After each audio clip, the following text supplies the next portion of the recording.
Hello and welcome to Nunley Math. I am your host, Aaron Nunley. I want to welcome you back. Thank you for joining us. I appreciate you taking the time to watch our videos. We're working our way through an Algebra 1 course and talking about the major ideas that appear in Algebra 1 and how those ideas can be used to solve problems in the real world. We finished up a series on solving equations, and now we're looking at applications of algebraic equations.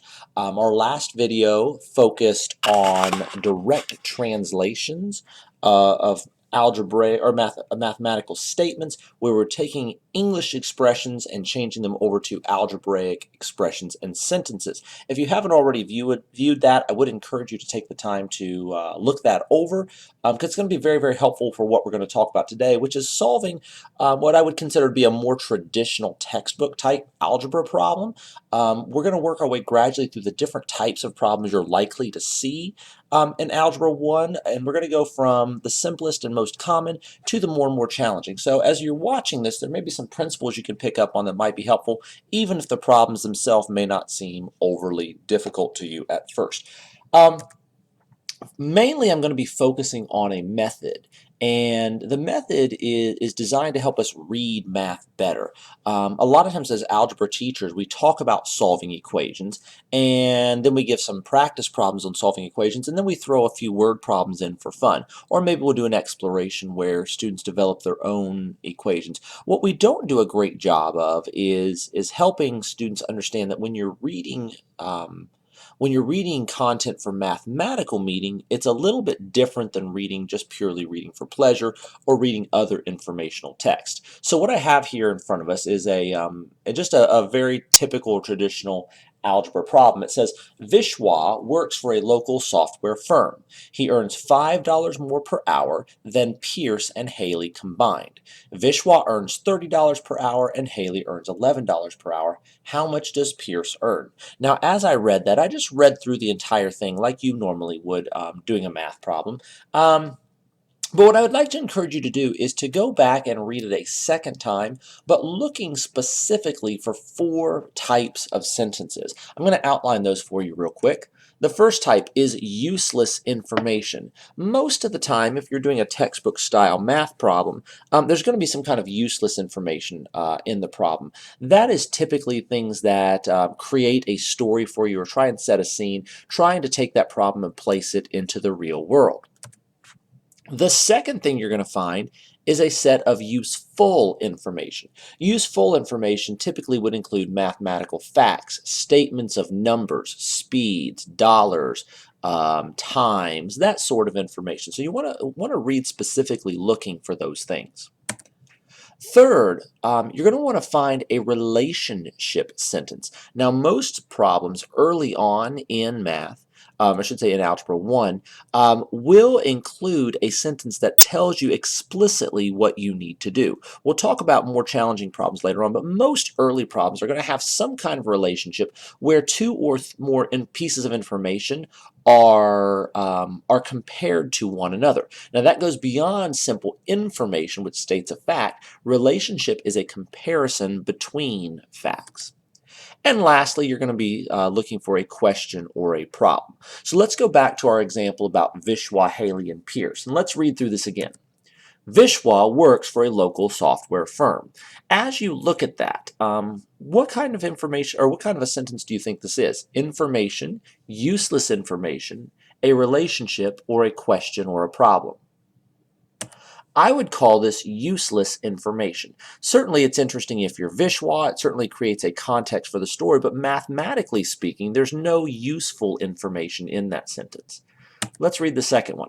He earns $5 more per hour than Pierce and Haley combined. He earns $5 more per hour than Pierce and Haley combined. What would you call that?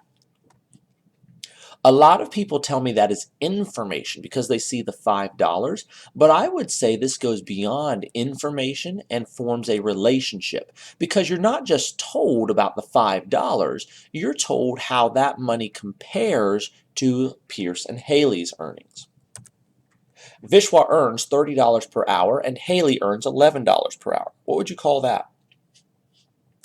I would call that information. You're simply being told two facts or two pieces of information.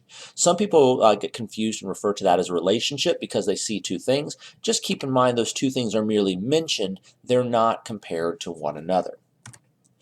And in the last sentence, how much does Pierce earn would be our question or our problem. The question or problem isn't always stated in interrogative form, meaning with a question mark. I could have just as easily have rephrased this as, please determine how much Pierce earns. And it would have had a period at the end of it instead of a question mark. Doesn't change the fact that it's what we're supposed to do or find out. Now, everything we need is given to us right in the problem. All we have to do is learn a method for pulling out the information we need and organizing it algebraically. That's what I'm going to teach you today. Here's our next step. We're going to do 4 things, and we're going to do them always in the exact same order. First, if there's useless information, we're going to simply ignore it. If it's in a textbook, I'll just try not to pay attention to it. If it's on a worksheet, I'll go ahead and cross it out. If it's on my paper, I'll cross it out as well. Now, I'm going to back up just a little bit because I did cross this out a little dark. If this were on a piece of paper, I would draw a line through it or maybe shade it lightly. But I want to be able to at least see what's there in case it ends up being important in the end. Step number 2, we want to find the question or the problem. What exactly are we being asked to do? The question or the problem tells us that. It tells us the thing that's not known. In this case, the question is, how much does Pierce earn? We're going to use that to define our variable. How much does Pierce earn tells us that the unknown value is what Pierce is earning. So I'm going to pick the letter P, the amount of money that Pierce earns.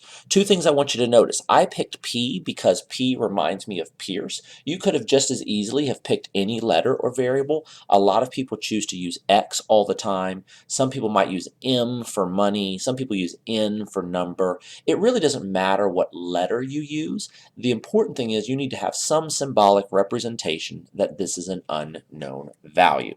Also, the second thing, make sure that you are explicit in terms of what P stands for. Don't just say P is money, because there's lots of money being talked about in this problem. There's Vishwa's money, there's Haley's money, there's Pierce's money. You want to make sure you're absolutely clear. Also, don't just say it stands for Pierce, because it could be Pierce's money, Pierce's time, Pierce's weight, Pierce's age. Be specific. The more specific your variable is, the easier the problem is to solve down the road. The third thing we're going to do is use the relationship sentence to write our equation. That's essentially what an equation is. It's a relationship comparing things. So in this case, our relationship sentence was he earns $5 more per hour than Pierce and Haley combined. Or I'm going to rephrase that slightly to make it less confusing for you. Vishwa, remember, he is a personal pronoun referring to the person or thing we were just talking about. The previous sentence was about Vishwa. That's why I shouldn't have darkened that so badly. Vishwa's earnings are $5 more per hour than Pierce's earnings combined with Haley's earnings. Notice I put combined in the middle here instead of putting it at the end. I'll show you why here in just a second. The last thing I need to go ahead and tell you is that if there are any gaps in our relationship sentence, anything they mention that we don't know, we're going to look for those pieces of information in the information sentence. So when I start reading this, it starts off saying Vishwa's earnings. Do we know Vishwa's earnings? Certainly. It's given to us over here in the information sentence. Vishwa's earnings are $30 per hour. So I'm just going to write a 30. If you watched our previous video, you know that the predicate in your sentence is always an equal sign. Vishwa's earnings are the same as 5 more per hour, 5 more than. Now the than means that the plus 5 should probably be on the other side, but since it's addition, it's commutative. We're not going to worry about that at this point. Pierce's earnings. Do we know Pierce's earnings? We don't. In fact, that's our unknown or our variable. Notice because it says Pierce's earnings here and it says the amount that Pierce earns here, this description helps me to realize that P is this. Combined with Haley's earnings. Do we know Haley's earnings? Certainly, it's over here in the information sentence. Haley earns $11 per hour. And there is your algebraic equation. Now, most of this I would be doing in my head. I might go over here and do the labeling if this is on a worksheet, but most of this is going to take place mentally. If I were doing this on my paper, or what I would expect to see from my students, is I would expect to see them define the variable, write the equation we just wrote, and then simplify and solve using algebra. Notice 14 equals p. I use the symmetric property to get p equals 14. And my students would have to write that in a sentence and put a circle or a box around it so it's easy to find. All of this is what's happening in your head. All of this is what's happening on your paper. Do you have the basic principle? Let's try another one. Mr. Nunley loves his coffee and drinks it every day. Today, he drank 16 ounces more than Mrs. Simpson drank in the last 2 days combined. Mr. Nunley drank 80 ounces today. Mrs. Simpson drank 20 ounces today. How much did she drink yesterday? Let's go through and read again. Mr. Nunley loves his coffee and drinks it every day. What do you think? What kind of a sentence is that? Information, useless information, relationship, or question? I would say that's useless. I wouldn't say coffee's useless. Coffee's very important. But in terms of mathematical content, there's really not much there. Second, today he drank 16 ounces more than Mrs. Simpson drank in the last 2 days combined. What do you think? Information, useless information, relationship, or question? I would say this is the relationship. We're comparing Mr. Nunley's coffee to Mrs. Simpson's coffee drinking. Mr. Nunley drank 80 ounces today. I would call that information. Mrs. Simpson drank 20 ounces today. I would call that information. How much did she drink yesterday? That, of course, is the question or the problem. So we're going to go back through and we're going to think like this. Is anything useless? Sure, this first sentence is useless. We get rid of it. The question is, how much did she drink yesterday? That's where you find your variable. The variable is the amount of coffee Mrs. Simpson drank yesterday. Notice I didn't just say Mrs. Simpson, I didn't just say coffee, and I didn't just say ounces. I was very clear and explicit in defining my variable. Notice I picked Y because Y reminds me of yesterday, but you could have just as easily have used S for Simpson, C for coffee, or something like that. Some people always use X. It doesn't really matter. The relationship or comparison, that's what's here in yellow with the R next to it. Today, he drank 16 ounces more than Mrs. Simpson drank in the last 2 days combined. Notice this pronoun he. Let's go ahead and figure out what that means. He is a pronoun that refers to an antecedent back in the first sentence that we darkened out too much. Do you remember who that was? That was Mr. Nunley. So today, Mr. Nunley drank 16 ounces more than Miss Simpson drank yesterday combined with today. Notice I just wrote yesterday and today instead of just saying 2 days combined. Can we translate this? Today, Mr. Nunley drank. Do we know what Mr. Nunley drank today? 80 ounces. That's in this information sentence. Drank is our verb, so that's our equal sign. 16 more than, that's 16 plus. There again, the than means that it should be plus 16, but addition is commutative, so we're not going to worry about that right now. More than Mrs. Simpson drank yesterday. Do we know this number? No, that's what we're asked to find out. Why is the amount of coffee Miss Simpson drank yesterday? There again, I realized that because I was very clear when defining this. Combined with, of course, is addition. And today, do we know what she drank today? That's in this information sentence, 20 ounces. 80 equals 16 plus y plus 20. Little computation, little property of equality, little computation, symmetric property, answer in a sentence. Not too bad, right?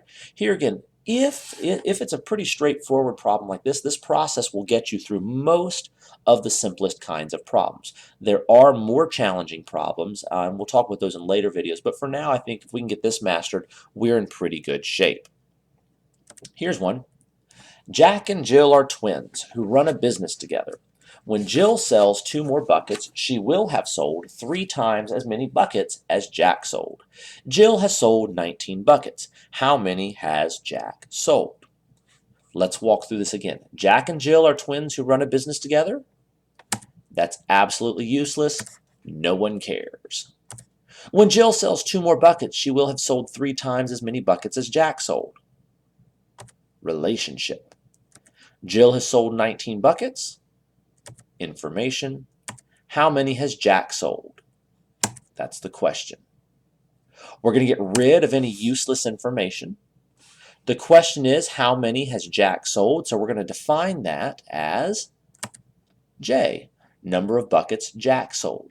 A lot of people like to use B for buckets or N for number. It really doesn't matter. What is important is that you're very specific in your description. Next comes the relationship. When Jill sells 2 more buckets, she will have sold 3 times as many buckets as Jack sold. Why don't you pause the video here, see if you can translate that on your own, and then restart it. I'm going to go ahead. When Jill sells 2 more, do we know what Jill's already sold? She's already sold 19. So when she sells 2 more, she will have sold. That's the verb. Notice, by the way, this is not the predicate of the sentence, even though it's the verb. The predicate of the sentence is will have sold 3 times as many buckets as Jack. How many has Jack sold? Well, that's what we're trying to find out. That's our unknown. And there's your equation. 19 plus 2 equals 3J. 21 equals 3J. Divide both sides by 3. J is 7, so Jack has sold 7 buckets. I have one more for you. This will be our last one, I think, for the day. Taking your date to the movies can be expensive. If you buy 2 tickets, 1 bag of $7 popcorn, and 2 small drinks for $8 each, the cost is $51. How much do tickets cost? I would recommend pausing this, trying this on your own, and then replaying the video. I'm going to go through this one just a little bit quicker because you should be getting pretty good at this. I am still going to follow these same steps. Taking your date to the movies can be expensive. That's useless. If you buy 2 tickets, 1 bag of $7 popcorn, and 2 small drinks for $8 each, the cost is $51. That is the relationship.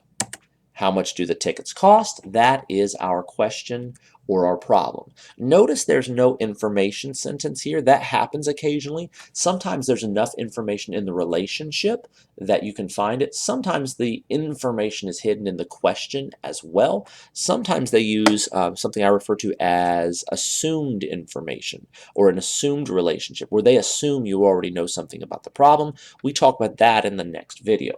But for today, let's walk through our process. Is anything useless? That first sentence, so we get rid of it.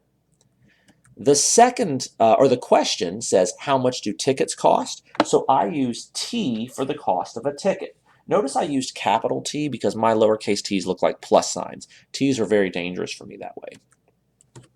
The relationship sentence says, if you buy 2 tickets, 1 bag of $7 popcorn, and 2 small drinks for $8 each, the cost is $51. Or 2 tickets and 1 bag of $7 popcorn and 2 small drinks for $8 each. The cost is $51. Let's walk through this.